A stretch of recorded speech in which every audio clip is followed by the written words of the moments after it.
앞서 보도해드린 윤석열 총장 이름이 나온다는 윤중천 씨 면담 보고서에 대해서 취재기자와 좀 더 자세히 이야기 나눠보겠습니다. 자, 이서준 기자, 우선 이 면담 보고서가 작성된 경위부터 좀 설명을 해주시죠.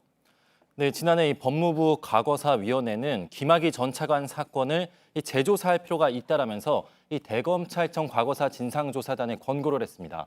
그 뒤에 이 진상조사단의 검사와 이 외부위원으로 구성된 담당팀이 꾸려졌고, 이 담당팀은 이 사건 관련자들에 대한 사전조사에 나섰는데요. 이때 가장 중요했던 인물이 바로 건설업자 윤중천 씨였습니다. 예, 김 전 차관의 스폰서로 지목된 인물이고 또 지금 재판을 받고 있지 않습니까?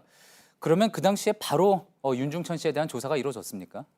그렇진 않습니다. 윤 씨는 조사에 대해서 거부감을 표했고 강제 조사를 할 수 없던 상황이라서 이 조사단은 일단 조사를 받자라고 설득하는 데 노력을 기울일 수밖에 없었습니다. 예. 그래서 원래 조사단이 사무실로 이용했던 이 동부지검 대신에 이 서울 시내의 호텔 등에서 따로 만나서 면담부터 한 건데요.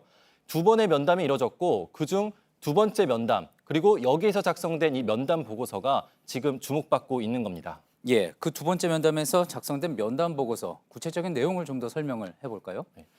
지난해 12월 26일 이 과거사 진상조사단 검사 2명 그리고 수사관 1명, 이 총 3명이 윤중천 씨와 서울의 한 호텔에서 만납니다.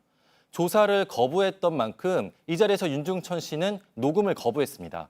이 관계자들은 그래서 조사 뒤에 따로 만나서 그날 윤 씨가 어떤 말을 했는지 메모를 한 것과 또 기억들을 복귀해서 요약 정리를 했습니다. 이 요약 정리해서 만들어진 이 문건, 이것이 바로 면담 보고서인 겁니다. 예, 그 보고서에 윤석열 총장의 이름이 적혀 있었다는 거죠? 네, 그렇습니다.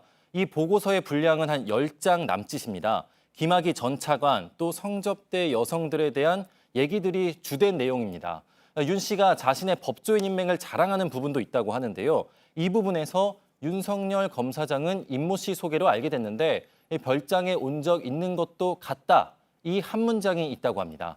이어서 조사단 관계자들이 윤 씨 휴대전화의 전화번호부에 있는 이 법조인들을 한 명 한 명 제시하면서 어떻게 알게 된 사이냐라고 물었는데 이 부분에서는 윤석열 총장에 대한 언급이 전혀 없습니다. 예, 그렇군요. 자, 앞서 면담이 녹음되지 않았다고 했습니다. 윤중천 씨가 거부를 해서 녹음을 하지 않았다고 했는데 그렇다면 그 실제 면담 자리에서 윤중천 씨가 윤석열 총장의 이름을 거론했는지는 문서로만 지금 남아있는 거겠군요. 네, 맞습니다. 이 문서는 앞서 말씀드린 것처럼 세 사람이 그날 메모 그리고 기억을 더듬어서 정리 요약한 겁니다. 당시 조사단이던 박준영 변호사에 따르면은 오늘 라디오 방송에 출연을 했는데요. 윤 씨와 면담한 이 3명 중에 한 사람은 윤석열이란 이름이 면담에서 나왔는지 기억이 없다고 했다고 오늘 인터뷰에서 전했습니다. 예. 박 변호사는 윤중천이 자기과시가 심한 사람이라서 진술 자체가 믿기 어렵고 충분히 검증해야 했다고도 말했습니다. 당시 윤 씨는 조사단 조사 과정에서도 이 비공식 면담에서는 과장되게 여러 인사의 이름을 얘기하다가 정식 조사에서는 말을 바꾸고 입을 닫는 일을 반복했다고 합니다. 또 해당 보고서를 다시 윤 씨에게 보여주고 이렇게 말한 게 맞느냐라고 재확인을 하는 절차도 없었다고 합니다. 예. 저희 그리고 앞서 리포트에서도 소개를 해드렸는데 이 윤중천 씨 휴대전화를 포렌식했을 때 그 휴대전화 안에 저장되어 있던 전화번호부에 윤석열 총장의 이름이나 번호가 안 나왔다고 하죠. 네, 그렇습니다. 윤 씨 휴대전화는 모두 포렌식 분석이 됐는데 여기에서 윤석열 총장의 이름과 번호는 나온 적이 없다고 합니다. 한겨레 신문은 2013년 검찰과 경찰 수사 때 확보된 윤중천 씨의 전화번호부, 명함, 다이어리 등을 재검토하면서 윤석열 이름이 나왔다고 주장하고 있습니다.